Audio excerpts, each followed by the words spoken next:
luar biasa, selamat bergabung di dalam kebaktian Gilgal Women Fellowship. Mari kita memuji dan menyembah Tuhan bersama-sama saat ini dengan antusias. Shalom wanita yang luar biasa. Mari kita memuji Tuhan. Kita mau tinggikan Dia. Dialah yang menjadi kekuatan bagi kita. Firman Tuhan yang menerangi hidup kita. Mari kita mau angkat pujian bagi Tuhan. Haleluya.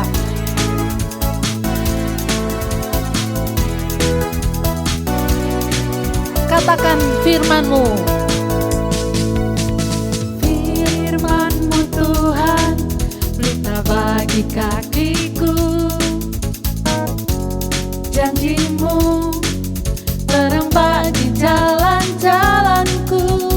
Kebenaran-Mu menuntunku setiap hari. Ku menantikan-Mu, beri kekuatan baru. Ku kan terbang, haleluya, tinggi di awan bersama-Mu dalam kemuliaan. Sebab firman-Mu teguh menopang. Ku kan aman dalam-Mu Tuhan. Apapun yang menjadi keadaan atau masalah kita, firman Tuhan yang menjadi kekuatan bagi kita. Haleluya.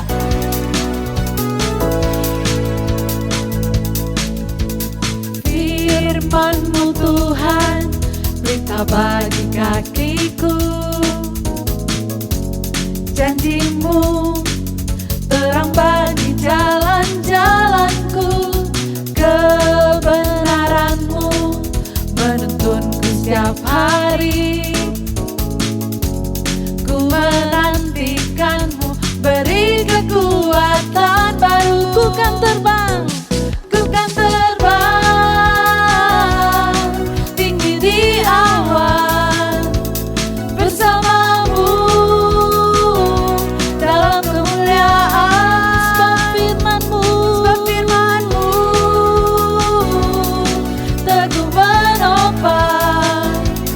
Ku kan aman dalam-Mu Tuhan. Ku kan terbang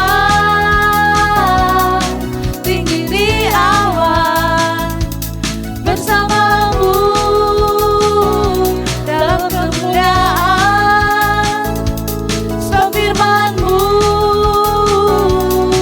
teguh menopang.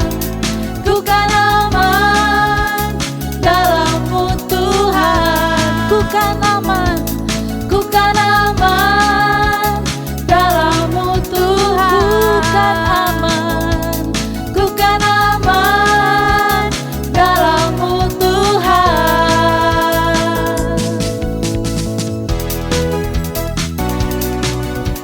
Puji Tuhan.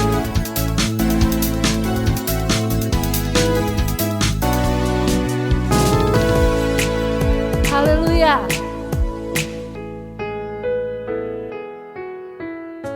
Mari nikmati hadirat Tuhan. Tuhan Yesus adalah Tuhan yang setia. Amen.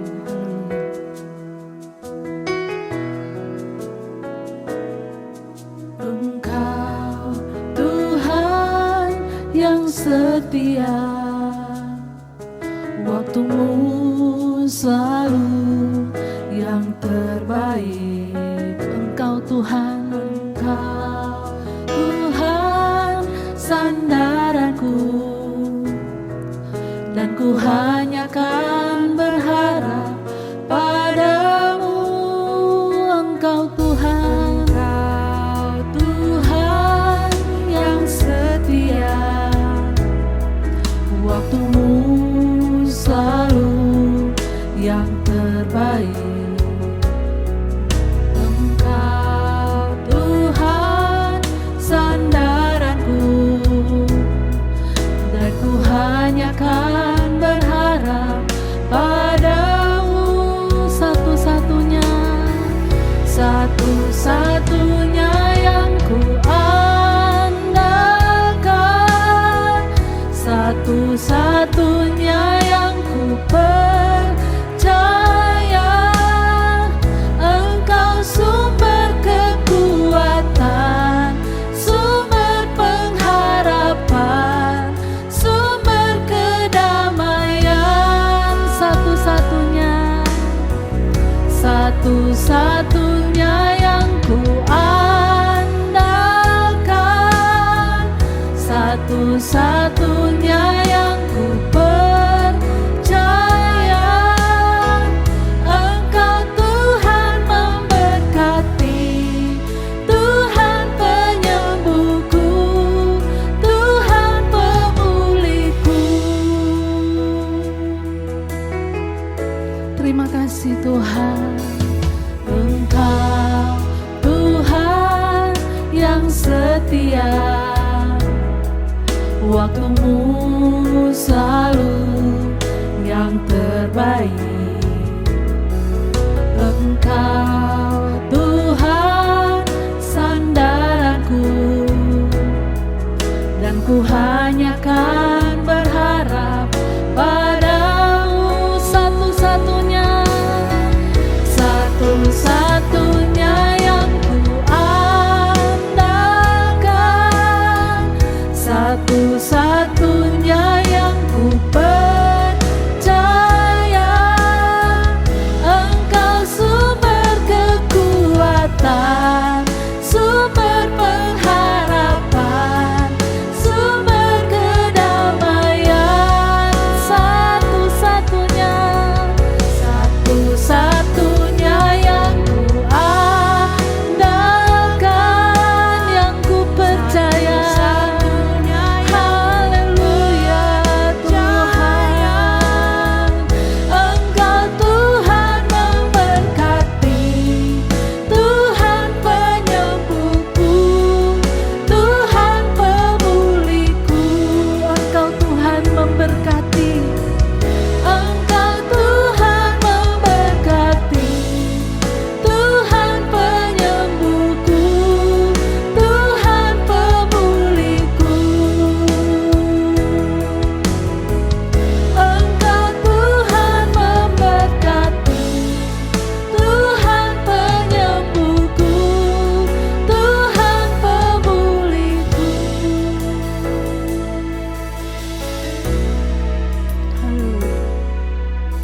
Terima kasih Tuhan. Kami bersyukur atas kebaikan-Mu dalam hidup kami. Dalam nama Yesus, haleluya. Amin. Shalom, perkenalkan nama saya Lina. Hari ini saya akan sharing bagaimana Tuhan bekerja dalam kehidupan rumah tangga saya. Saya dan suami Hendy Junus pindah ke Jakarta pada tahun 2015 beserta 2 anak yang berusia 2 tahun dan 1 tahun. Saat itu kami menjual rumah kami yang di Medan dengan modal pas-pasan. Kami pindah ke Jakarta untuk merintis usaha baru, membuka agensi properti dan menyewa rumah di PIK untuk kami tempatin. Kalau kita cerita ulang masa lalu, kehidupan kita itu sangat tidak ideal, di mana bisnis kami tetap ada, tetapi tidak berkembang dan tidak berjalan dengan sehat, sehingga keuangan dalam bisnis kami itu minus. Hubungan saya dengan suami juga sangat tidak harmonis. Kami sering berantem, kami sering ribut, terutama dalam masalah finansial. Dan di tengah kesibukan saya lebih banyak menghabiskan waktu saya di lapangan, di pekerjaan, sehingga saya tidak memiliki banyak waktu dengan anak. Anak saya yang paling kecil tumbuh dengan motorik yang tidak ideal dan divonis dokter mengalami ADHD, sehingga sekolah-sekolah yang biasa tidak bisa menerima anak saya. Titik terendah saya itu adalah di tahun 2017, di mana keuangan suami saya minus. Suami saya meminjam dana untuk menutupi biaya-biaya hidup kita tanpa sepengetahuan saya.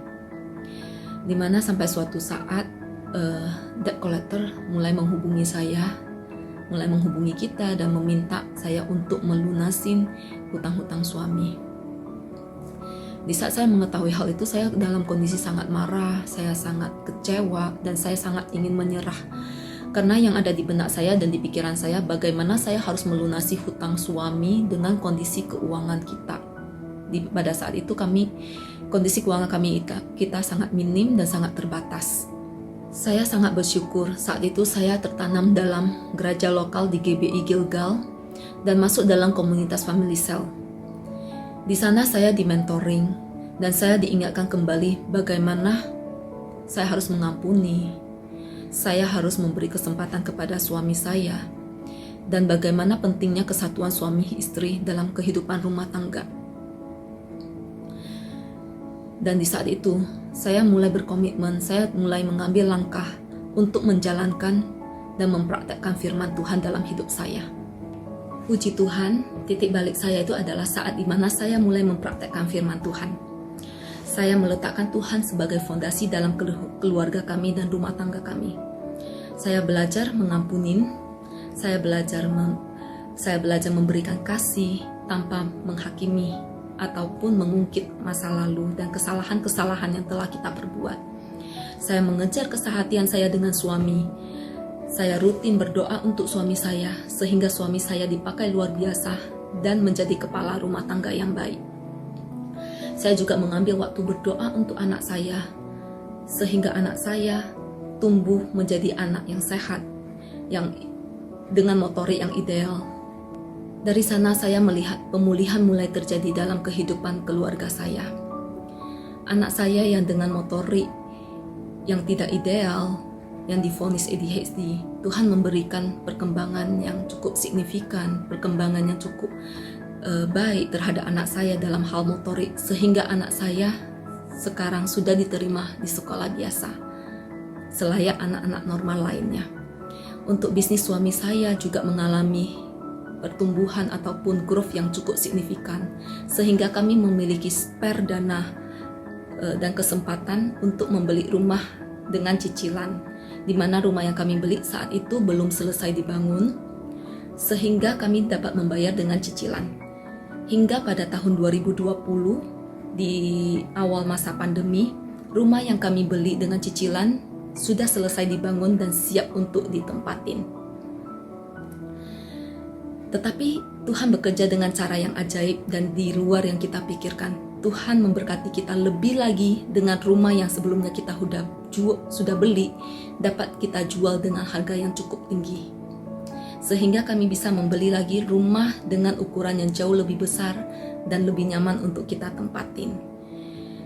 Dan saya melihat pekerjaan Tuhan yang cukup luar biasa dalam kehidupan kita. Bagaimana Tuhan mengangkat suami saya dan Tuhan mempercayakan bisnis-bisnis lain yang Tuhan berikan kepada suami saya untuk dikelola.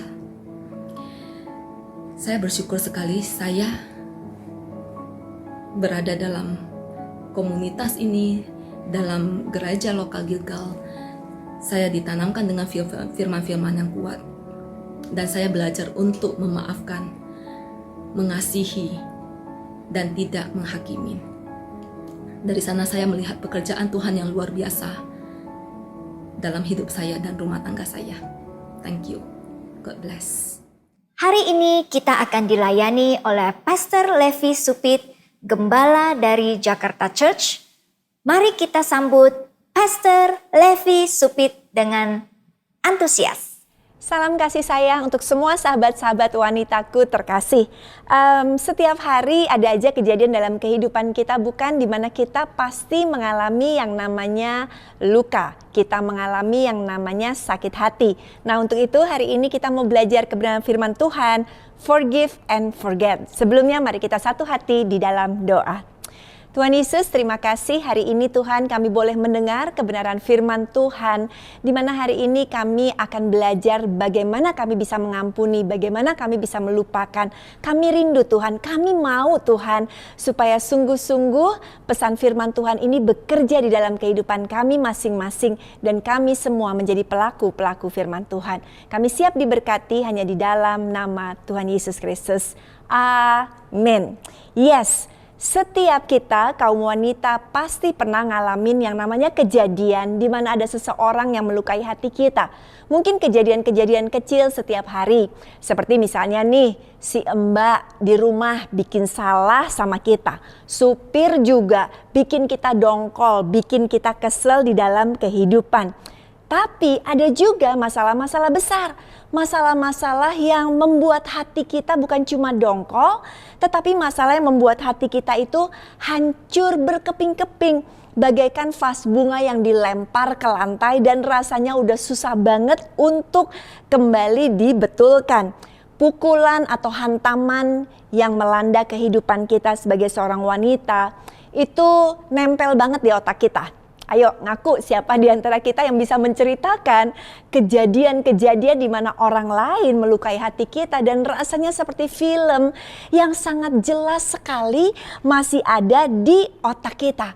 Mungkin perkataan mertua kita masih ingat, bahkan mimik mukanya kita masih ingat, bahkan setiap koma, titiknya, tanda serunya kita juga hafal. Mungkin masalah dengan ipar kita, mungkin masalah dengan suami kita, ya ini setiap hari pasti ada aja ujian-ujian yang Tuhan berikan lewat suami kita, anak-anak kita, dan siapapun juga yang kita temui di dalam kehidupan ini.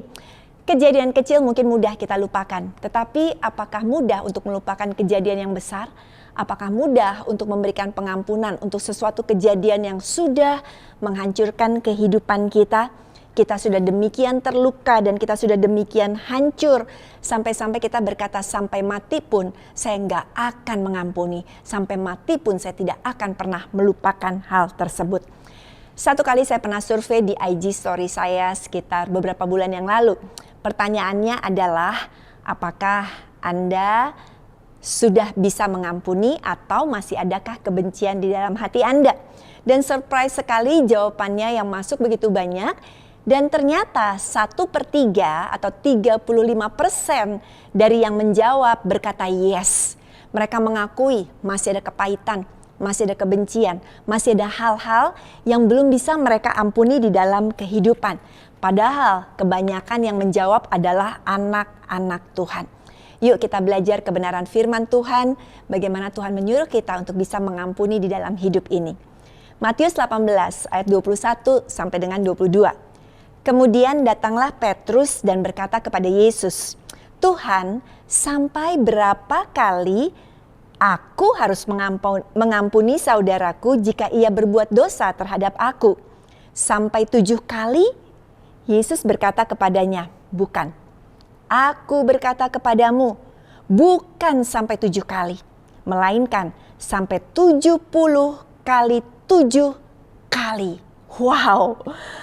Rata-rata kita kalau dapat surat peringatan dari kantor, surat peringatan mungkin dari sekolah, surat peringatan dari apapun juga, itu surat ketiga sudah final. 3 kali kesempatan. Tetapi Petrus kali ini mau melebihi daripada 3 kali. Dia memang mencoba untuk memberikan jawaban yang luar biasa, bertanya kepada Yesus dan dia katakan 7 kali. Padahal kita tahu sekali kadang-kadang orang masih sabar, 2 kali kita bilang liatin aja ya, 3 kali perang dunia terjadi. Petrus berkata 7 kali, tetapi surprise sekali. Kenapa? Karena bukannya tepukan yang didapatkan oleh Petrus dan Tuhan berkata, "Petrus, engkau hebat. Biasanya orang 3 kali, kamu kok 7 kali?" Tetapi Tuhan malah menjawab sesuatu yang shocking sekali, mengejutkan sekali. 7 kali 70 kali kata Tuhan. Berarti ini jawabannya adalah kita harus terus memberikan pengampunan tanpa terhitung lagi. Setiap hari mungkin orang bikin salah kepada kita, tetapi mungkin orang bikin salah kepada kita nggak sampai 7 kali 70 kali. Tetapi itulah pengampunan yang harus kita siapkan bagi setiap orang yang berbuat salah dalam kehidupan kita. Kenapa sih kok kita harus mengampuni? Yang pertama, karena mengampuni adalah kehendak Tuhan. Sementara tidak mengampuni adalah sebuah kejahatan. Pada saat kita mengampuni, ternyata kita melakukan apa yang Tuhan perintahkan di dalam kehidupan kita. Kita tahu bahwa kita sudah diselamatkan, kita semua adalah anak-anak Tuhan sekarang. Kita dari gelap dibawa kepada terang Tuhan yang ajaib. Kita ini diangkat Tuhan menjadi anaknya. Namun kata Tuhan, jikalau kita tidak mengampuni, ternyata kita masih ada di dalam kejahatan. Terbukti dari 1 Yohanes 2 ayatnya yang ke-9. Barang siapa berkata bahwa ia berada di dalam terang, tetapi ia membenci saudaranya, ia berada di dalam kegelapan sampai sekarang. Saya terima Yesus beberapa puluh tahun yang lalu. Anda terima Yesus mungkin beberapa puluh tahun yang lalu juga, beberapa saat yang lalu juga. Saya hidup di dalam kegelapan dulu, Anda hidup di dalam kegelapan dulu. Tetapi praise Jesus, karena kasih-Nya yang besar kita diselamatkan, kita dibawa dari kegelapan kepada terang Tuhan yang ajaib. Namun ayat ini mengingatkan kita bahwa barang siapa membenci saudaranya, membenci berarti tidak bisa mengampuni. Membenci berarti menyimpan sesuatu di dalam hati dia. Dan Tuhan katakan dia berada di dalam kegelapan sampai sekarang.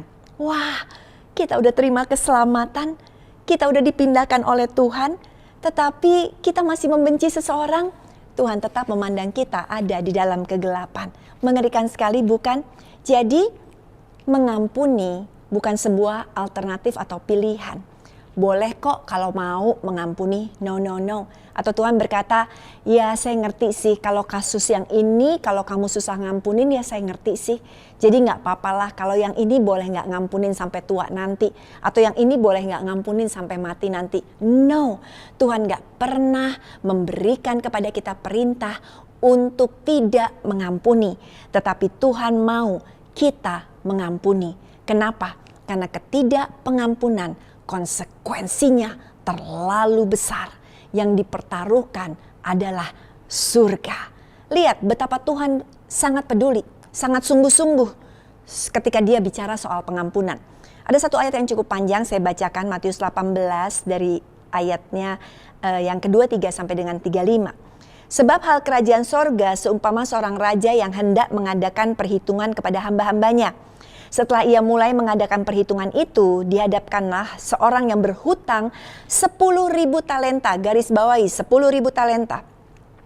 Tetapi karena orang itu tidak mampu melunasi hutangnya, raja itu memerintahkan supaya ia dijual beserta anak, istrinya dan segala miliknya untuk membayar hutangnya. Bayangkan, saking besarnya sampai anak, istri, dirinya semuanya harus dijual. Lalu sujudlah hamba itu, menyembah dia dan berkata, sabar dulu katanya. Kemudian dia katakan, segala hutangku akan kulunaskan. Lalu tergeraklah hati raja oleh belas kasihan akan hamba itu, sehingga ia membebaskannya dan menghapuskan hutangnya. Tetapi ketika hamba itu keluar, setelah terima pengampunan dari raja, ia bertemu dengan seorang hamba lain yang berhutang 100 dinar kepadanya. Dia menangkap dan mencekik kawannya itu, katanya, bayar hutangmu. Maka sujudlah kawannya itu dan memohon kepadanya, sabar dulu. Katanya, hutangku akan kulunasi. Tetapi dia menolak dan menyerahkan kawannya itu ke dalam penjara sampai dilunaskannya hutangnya itu. Melihat hal itu, kawan-kawannya yang lain sangat sedih lalu menyampaikan kepada raja. Raja itu menyuruh memanggil orang itu dan berkata kepadanya, hai hamba yang jahat. Garis bawahi kata hamba yang jahat. Seluruh hutangmu telah kuhapuskan karena engkau memohonkan kepadaku. Bukankah engkau pun harus mengasihi kawanmu seperti aku telah mengasihi engkau? Garis bawahi lagi. Bukankah engkau pun harus mengasihani kawanmu itu seperti aku telah mengasihani engkau? Maka marahlah tuannya itu dan menyerahkannya kepada algojo-algojo sampai ia melunasi seluruh hutangnya. Maka Bapakku yang di sorga akan berbuat demikian juga terhadap kamu apabila kamu masing-masing tidak mengampuni saudaramu dengan segenap hati. Wow, kita kaum wanita seringkali gak bisa ngampunin. Kita kaum wanita seringkali nyimpen di dalam hati kita. Tuhan sungguh-sungguh, Tuhan kasih tahu perbandingannya ini gak main-main. Yang satu hutangnya adalah 10.000 talenta. 1 talenta aja nih, belum 10.000, 1 talenta aja sama dengan 1.000 dinar. 1.000 dinar itu sama dengan 1.000 hari kerja untuk upah rata-rata. Berarti kalau untuk dapetin 1 talenta aja harus kerja 3-4 tahun. Untuk dapetin 10.000 talenta berarti harus kerja berapa ratus tahun, bayangkan. Itu hutangnya dia, tapi dihapuskan. Kemudian ada orang yang berhutang dengan dia yang jumlahnya mungkin cuma beberapa ratus ribu. Dibandingkan dengan triliunan yang sudah dibebaskan hutangnya, tapi dia tidak mau mengampuni. Lihat, sekali lagi, Tuhan serius banget dengan setiap ketidakpengampunan yang masih ada di dalam hati kita. Tuhan mau kasih tahu sungguh-sungguh nih kepada kita, jangan main-main dengan kebencian, jangan main-main dengan ketidakpengampunan. Kenapa? Karena akan ada yang namanya penghakiman kelak. Tuhan gak suka akan hal itu. Coba deh gini, kalau kita tulis nih kejahatan kita, dosa-dosa kita, berapa banyak sih? Pasti banyak banget. Kita pernah jahatin orang tua kita, mungkin waktu kita dulu bertumbuh, kita pernah kasar, kita pernah lawan mama, kita pernah lawan papa. Kita mungkin dulu waktu pacaran gak kudus. Kita mungkin melakukan hubungan di luar pernikahan dan gak cuma sekali, berkali-kali. Bukankah itu dosa terus? Dan kalau kita catetin nih semuanya, mungkin udah berlembar-lembar. Kita mungkin ada di antara kaum wanita yang pernah menggugurkan kandungan. Ada di antara kita mungkin yang sering gosipin orang. Ada di antara kita yang pernah mencuri. Bahkan sering kali berbohong sampai gak kehitung lagi. Listnya panjang banget. Listnya berbuku-buku. Tebal sekali. Tapi kemudian ada satu orang yang bikin salah dalam kehidupan kita. Salahnya dia belum sebuku. Salahnya dia bahkan belum satu lembar. Baru satu aja. Tetapi kita udah membenci dia luar biasa. Masa sih satu buku kesalahan kita yang Tuhan udah ampuni, kita gak mau mengampuni satu kesalahan orang tersebut? Mumpung masih ada waktu loh, Tuhan kasih kesempatan kepada kita. Karena kita gak pernah tahu kan kapan waktunya. Penting sekali. Kenapa? Jikalau engkau tidak mengampuni orang yang bersalah dalam hidupmu, aku juga gak akan mengampuni, kata Tuhan. Mengerikan sekali bukan kalau dosa kita yang satu buku itu tidak diampuni oleh Tuhan. Satu kali ketika kami masih pacaran, saya dengan suami saya dulu masih pacaran. Ada kenalan kami yang ternyata kepingin teman baiknya itu dijodohkan dengan pacar saya. Saat itu belum jadi suami ya, dengan pacar saya. Sehingga dia lakukan banyak hal untuk bisa memisahkan saya dengan pacar saya supaya kami gagal menikah, supaya kami putus. Dan ternyata tidak bisa dan kami tetap menikah, dan kenalan kami ini benci sekali sama saya karena tidak berhasil untuk memisahkan kami. Temennya tidak berhasil untuk mendapatkan pacar saya saat itu. Sehingga setiap kali ketemu dia pasti buang muka, dia ngomongin jelek tentang saya, dia nggak suka sekali sama saya, terlihat dari sikapnya. Pokoknya dia begitu dalam tanda kutip jahat banget gitu ya. Nah kemudian udah kami menikah, kemudian setelah kami di tahun keempat menikah, saya melahirkan anak kedua saya, Jacob. Dan saya teringat pada malam hari itu saya tidurkan Jacob di samping tempat tidur saya, di tempat tidur kami, saya, Jacob di tengah, suami saya di ujung sana, karena masih baby. Dan dalam waktu 4 tahun itu, dengan keadaan saya dengan wanita itu masih sering ketemu, dan dia masih sering buang muka, dan saya tahu firman Tuhan. Saya katakan, Tuhan, pokoknya saya mau ngampunin dia, tetapi ternyata apa yang terjadi deep inside di hati saya, kayaknya belum ngampunin sungguh-sungguh. Dan pada saat balik lagi kejadian di mana saya lagi tiduran malam hari itu dengan keluarga saya, dengan baby saya, tiba-tiba kok saya seperti dibangunkan untuk memberikan waktunya untuk memberikan susu buat Jacob. Pada saat itu saya bangun dari tempat tidur saya, loh kok badan saya enteng banget. Saya berdiri kok enteng banget, dan tiba-tiba saya ngeliat kok rasanya seperti terbang. Dan saya menengok ke tempat tidur saya dan saya lihat, loh saya ada di situ lagi tidur. Di tengah-tengah babynya lagi tidur juga, suami saya juga lagi tidur. Dan saya teringat di film-film, wah ini berarti udah mau mati dong ya. Ngeri sekali, kemudian saya terus terangkat sampai ke awan-awan, dan di sana saya ketemu dengan seorang malaikat, dan saya menangis menjadi-jadi, dan saya katakan saya belum mau mati. Saya belum mau mati. Dan satu hal yang paling saya ingat adalah apa? Saya tidak mau mati saat itu karena saya belum mengampuni wanita tersebut.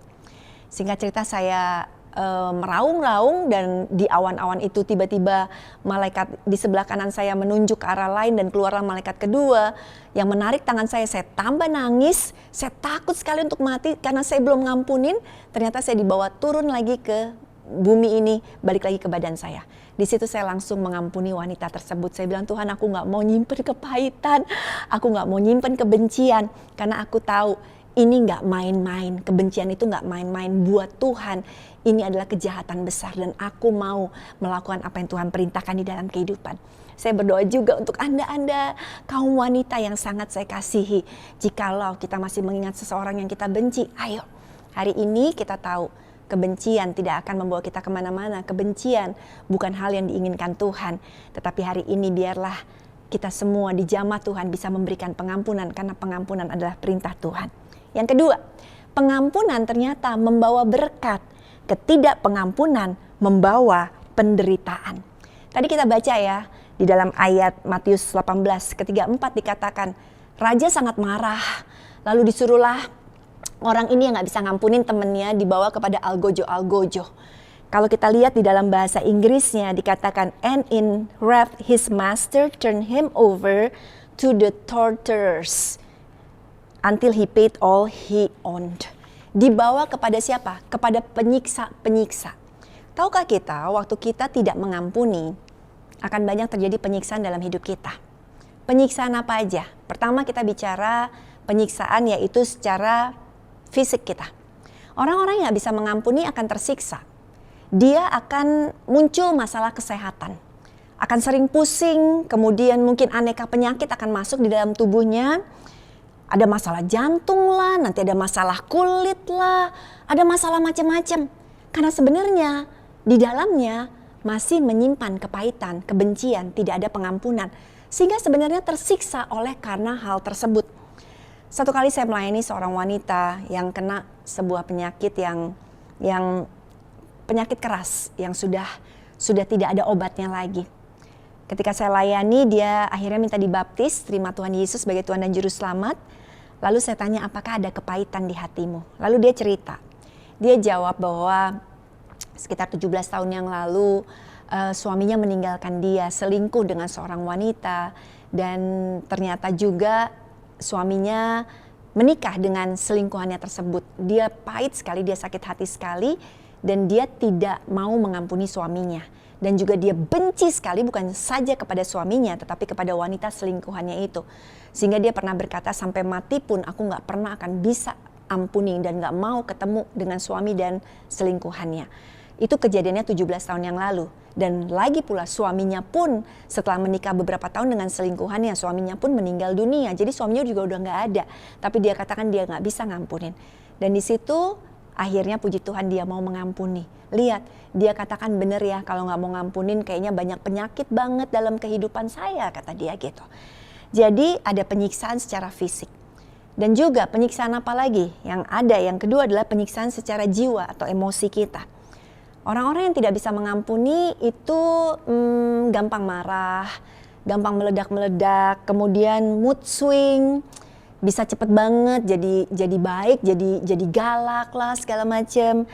Bahkan bisa stres dan mengalami depresi di dalam kehidupan.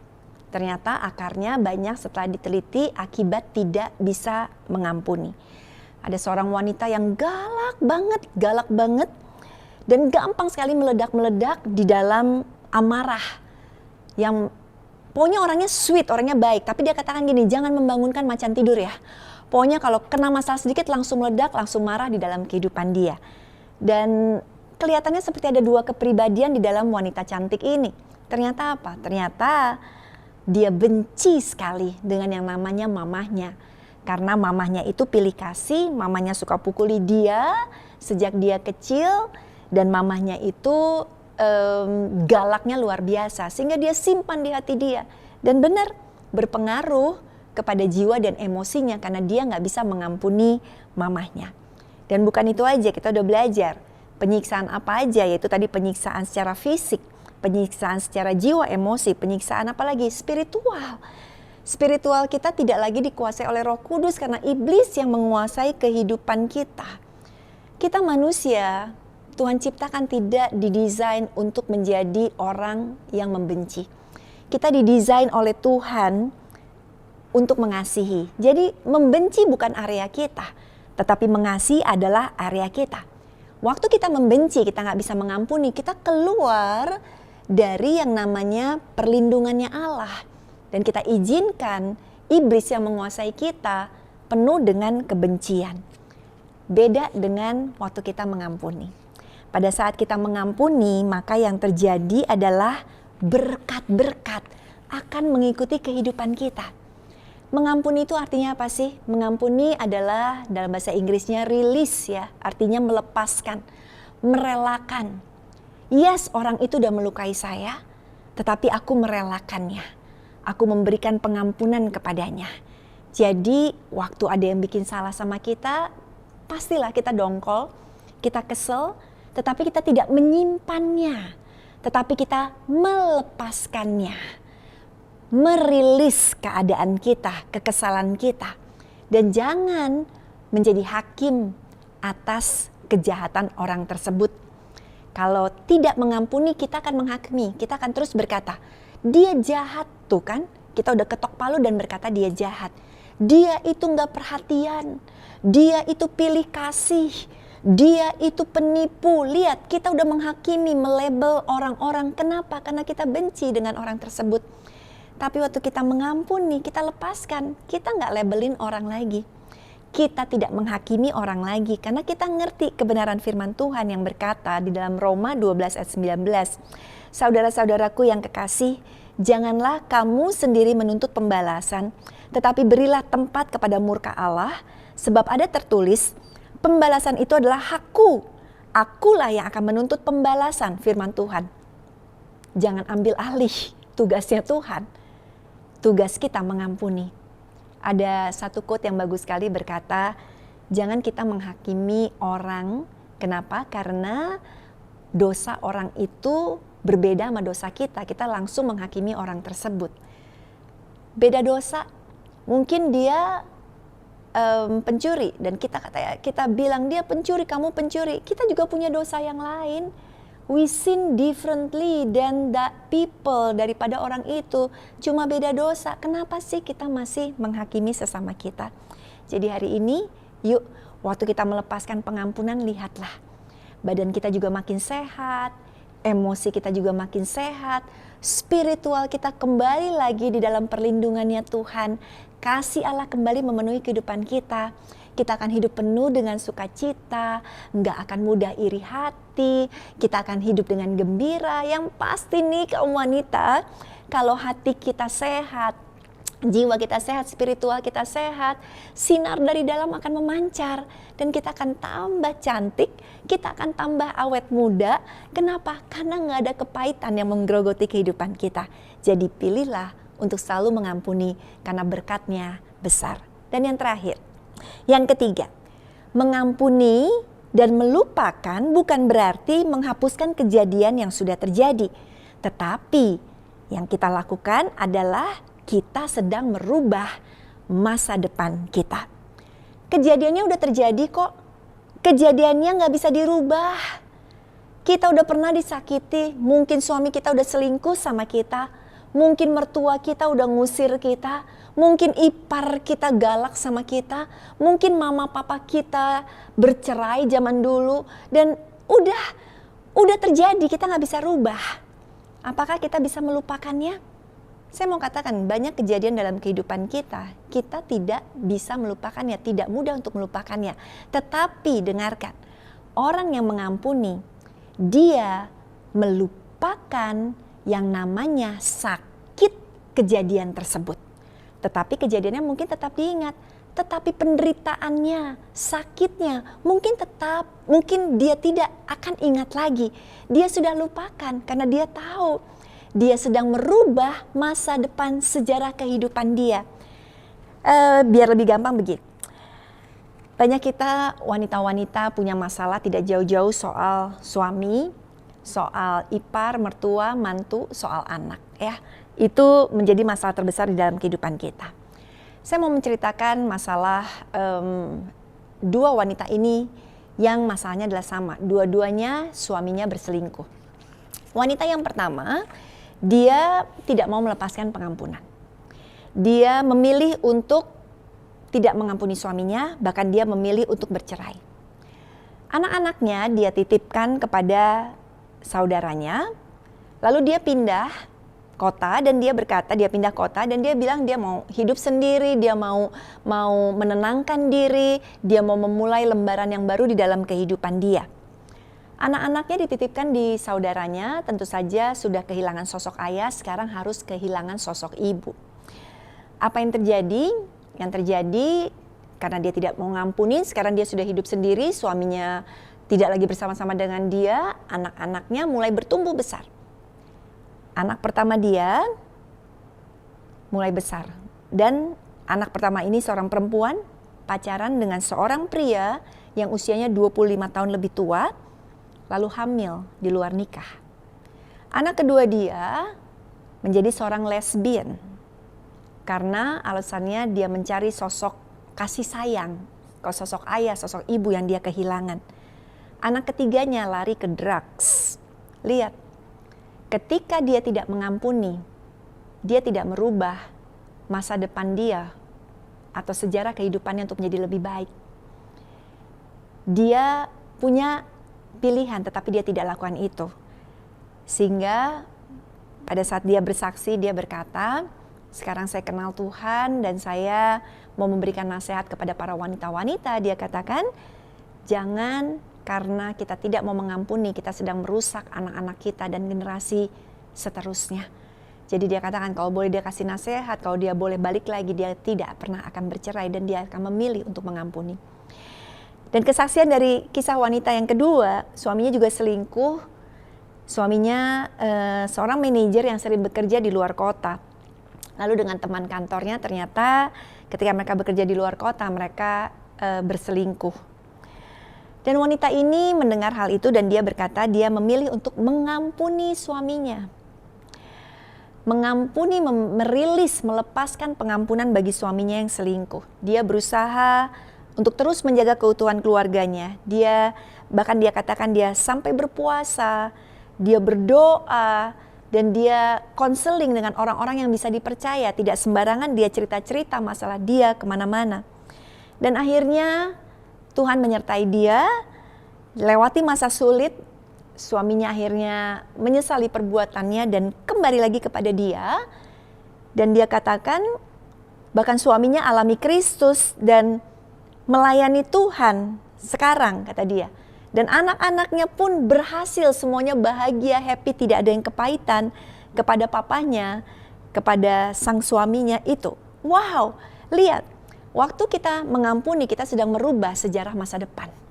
Kita sedang menciptakan sebuah sejarah baru yang tadinya mungkin dengan ketidakpengampunan kita akan melihat generasi berikutnya penuh dengan kehancuran. Tetapi pada saat kita mau mengampuni, jalan yang baru terbuka di depan kita, masa depan yang indah terbuka di depan kita. Kita bukan saja menyelamatkan diri kita, tapi kita menyelamatkan banyak sekali keturunan yang ada di bawah kita.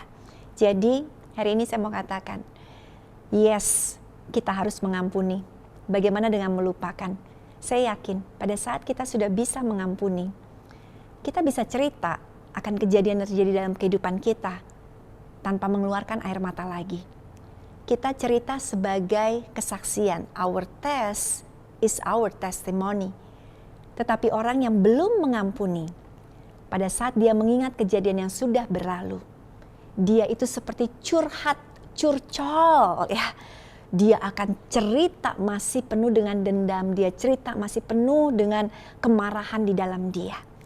Hari ini saya berdoa, biarlah lewat kebenaran firman Tuhan ini, kita semua bisa forgive, kita semua bisa move on.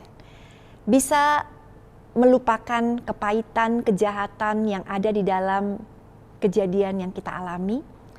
Dan kita bisa berjalan ke depan untuk hal-hal baik yang Tuhan sudah siapkan bagi setiap Anda dan saya. Tidak ada satupun dari kita yang tidak kena dengan masalah. Tetapi respon kita yang akan menentukan kemenangan kita. Dan saya berdoa, Anda kaum wanita lebih dari sekedar pemenang. Amin. Mari kita berdoa. Tuhan Yesus, terima kasih untuk pesan-Mu pada hari ini, di mana Tuhan terus mengingatkan kami untuk mengampuni. Karena pada saat kami mengampuni, kami sedang melakukan kehendak Tuhan. Kami ada di dalam terang-Mu ya Tuhan. Tuhan mengingatkan kami supaya mengampuni, karena mengampuni akan membawa berkat bagi kehidupan setiap anak-anak Tuhan. Sementara ketidakpengampunan pasti akan membawa banyak masalah bagi hidup ini. Untuk itu Tuhan, kami mau mengampuni. Karena pada saat kami mengampuni, kami seperti membuka pintu berkat masuk di dalam kehidupan keluarga kami. Dan pada akhirnya Tuhan, pada saat kami mengampuni, kami sedang membuat satu keputusan penting merubah sejarah ke depan nanti Tuhan, di mana hal-hal baik yang akan terukir di dalam sejarah keluarga kami. Untuk itu Tuhan, saat ini Engkau tahu persis siapa-siapa anak-anakmu kaum wanita yang masih menyimpan kepahitan, yang masih belum mengampuni. Ada luka yang dalam Tuhan, akibat perbuatan mungkin suami, perbuatan mertua, perbuatan orang lain yang telah melukai hati. Rasanya gak bisa untuk mengampuni, tetapi sekarang kami mengerti kehendak Tuhan supaya kami mengampuni. Sekarang kami mengerti, pada saat kami mengampuni, justru kami akan terima berkat. Dan ke depannya ada hal-hal baik yang akan terjadi. Untuk itu, hamba berdoa Tuhan, untuk setiap anak-anak-Mu yang masih kepahitan, wanita-wanita yang sedang luka, tangan Tuhan memelukmu sekarang. Tuhan membelaimu, Tuhan mengerti, dan Tuhan berkata, "Nak, aku sudah mengampuni engkau. Ampunilah orang yang bersalah dalam hidupmu juga, dan berkat-Ku menunggumu." Terima kasih Tuhan Yesus, terima kasih Roh Kudus. Hanya di dalam nama Yesus sama-sama kita katakan, amin. Tuhan memberkati. Kebaktian kita hari ini sudah selesai. Mari kita sama-sama mengangkat tangan kita. Terimalah berkat dari Allah Bapa, kasih karunia dari Tuhan Yesus, pertolongan dan penghiburan dari Roh Kudus, sekarang dan sampai selama-lamanya. Amin.